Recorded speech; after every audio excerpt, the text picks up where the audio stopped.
Assalamualaikum warahmatullahi wabarakatuh.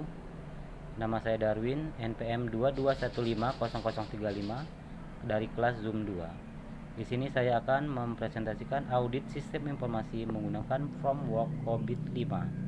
Pengertian: audit adalah proses sistem mengenai mendapatkan dan mengevaluasi secara objektif bukti yang berkaitan mengenai penilaian mengenai bagaimana kegiatan dan peristiwa ekonomi untuk memastikan tingkat kesesuaian antara penilaian dan menuntut kriteria serta menyampaikan hasil kepada para pengguna yang berkepentingan di perusahaan.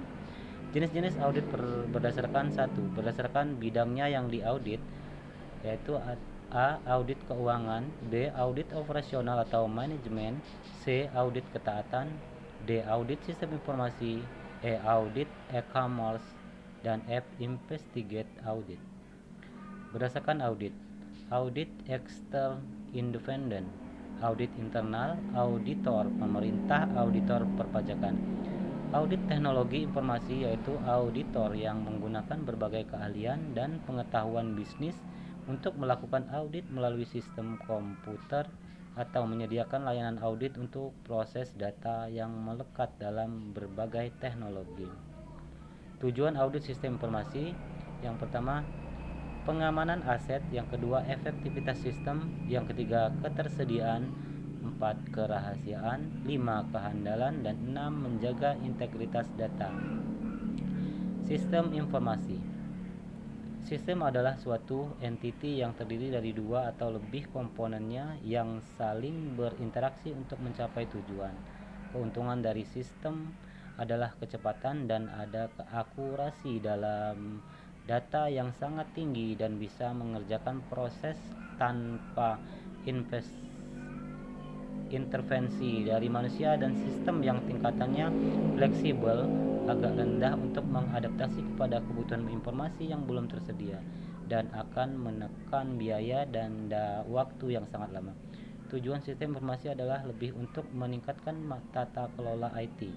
Pengertian sistem informasi adalah sebagai suatu audit operasional terhadap manajemen sumber daya informasi secara efektif, efisien, dan ekonomis untuk unit fungsional sistem informasi pada organisasi. Keuntungan dari audit: yang pertama, menilai keefektifan aktivasi dokumentasi dalam organisasi; yang kedua, memonitor kesesuaian dengan kebijakan, sistem, prosedur, dan undang-undang perusahaan; 3.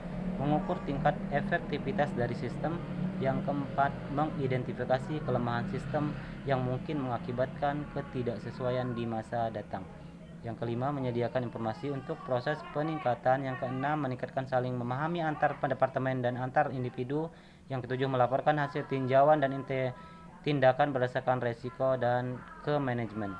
Yang perlu diaudit dalam sistem informasi: yang pertama, user; yang kedua, manajemen; yang ketiga, IT manager; 4. IT spesialis, network, database, sistem analis, programmer, dan lain-lain. Yang perlu diperhatikan atau perlu disiapkan untuk keperluan audit yaitu persiapan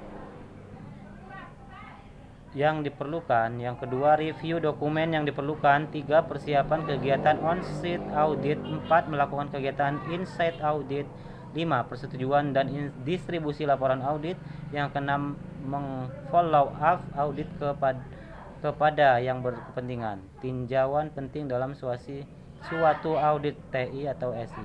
Berikut elemen-elemen utama aktivitas peninjauan yang harus dilakukan dalam audit SI atau TI, yaitu: pertama, tinjauan terkait dengan fisik dan lingkungan; yang kedua, tinjauan administrasi sistem; yang ketiga, tinjauan perangkat lunak; yang keempat, tinjauan keamanan jaringan; 5. Tinjauan komunitas; dan 6. Tinjauan integritas data.